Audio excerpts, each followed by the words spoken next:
If you're a business that's invested in mobile applications and mobile devices, then you know you're inherited a ton of internal complexity and external risk. Here are 5 risks to address before others within the mobile threat landscape. First one is mishing. Don't confuse mishing with your traditional phishing. Mishing are phishing attacks that are specifically designed to trigger when they know you're on a mobile device. So think about not just the links you open via your personal email. Think about the links you open on SMS, in-app links such as social media. We have voicemail phishing now thanks to AI. And last but not least, QR code. We scan every QR code via our mobile phone. All of these could lead to phishing attacks where we are inadvertently giving away sensitive information. Second big threat in the mobile threat landscape is malware. We analyzed close to 1 million mobile malware samples last year, and 72% of them turned out to be 0-day, which means they weren't found anywhere before. There was no existing signature for them. That's insane if you think about it. And all these malware samples are evolving in sophistication, and they are focused on stealing your employees' credentials and carrying out frictionless fraud.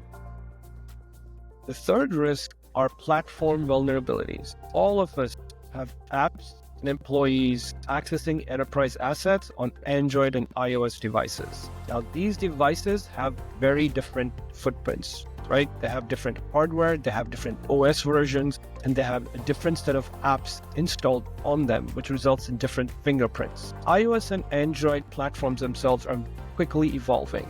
On Android, there was a 60% increase in CVEs last year, and in iOS, there was 10%.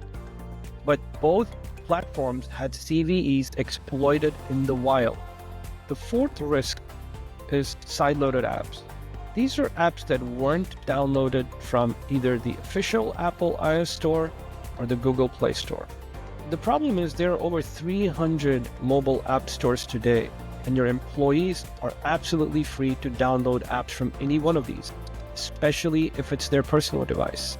The problem is we don't know how well the apps have been vetted before they were allowed into the store. So the question becomes, can you really trust the app to do what it's advertising to do? It's very hard to tell as a consumer. Now, the other problem is we think sideloading apps is primarily an Android problem. It is today, but the Digital Markets Act in the EU is going to open up the iOS platform to a sideloading app problem as well in the very near future.